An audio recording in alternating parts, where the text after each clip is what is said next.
And so myself and the other surfman who was on duty, who's BMC Tom Malloy, we were out here at the bar and you know, conversed with him on the radio and said, you know, I'm paraphrasing now, but said, you know, Captain, if you'd like, we can get the lifeboats out on the bar and, you know, stand by for you while you cross. We checked the bar conditions. We probably sat there for, I don't know, 10, 15 minutes, watching some series come in, getting a good feel for what the bar was doing. And from then, we pushed off the south hole where the Double Eagle was waiting. From there, they started to transit in across the south hole, and we could see a series coming in off of our port side. You know, when we were coming in through the south hole,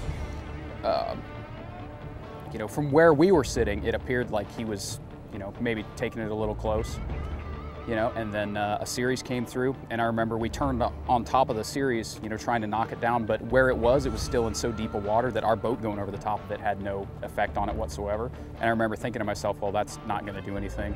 And then we looked as it was heading towards him, and he's, you know, he's heading in through the tips, you know, like that, but he was, his side was to the seas, he was being to the seas, and we saw him start to turn as this wave is steepening up because it was getting affected by that submerged jetty.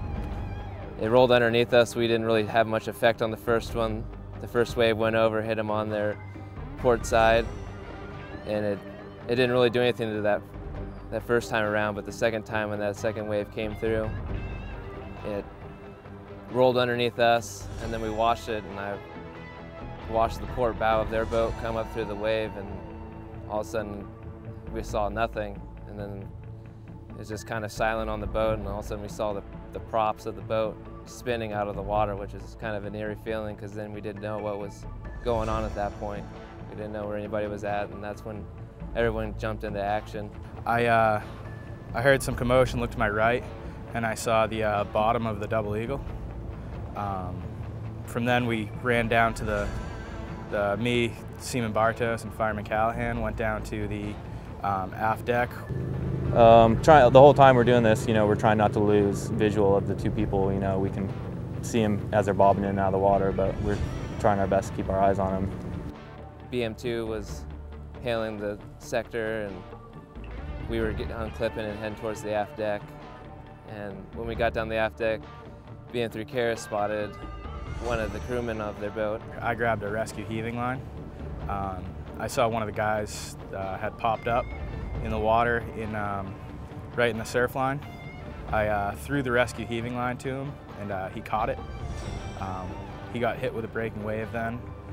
And when he caught it, we all grabbed the line and we started pulling. It was, thank God we felt some tension on the line, because if, you know, we didn't, he would have probably washed up on that south jetty. So once we felt that, we started pulling him in, and then me and Fireman Callahan laid down to the recess, and we were able to retrieve the crewman. And from there, we spotted the captain, who was slightly inside of the south tip, and he had a life ring around him, and we went over and retrieved him too. You know, we do what we're trained to do. I mean, we're always training. We're always doing man overboard drills or something to that sort, so that when we get in those situations, we know how to react. Our body just automatically kicks into action because we've been trained. That's how we were trained to do it. You know, I joined the Coast Guard to do this, and to save lives, and I actually got to do it. I got the opportunity to do it. I always wanted to help somebody. I would try to want to save someone's life. It's what I wanted to do my whole life, pretty much, when I was a kid. You know, I wanted to be in the Coast Guard, a firefighter, something that would help somebody out. Please welcome tonight's awardees from Coast Guard Station Tillamook Bay. BM2 Connor Bennett, Fireman Michael Callahan, BM3 Matthew Carras, and Seaman Austin Bartos.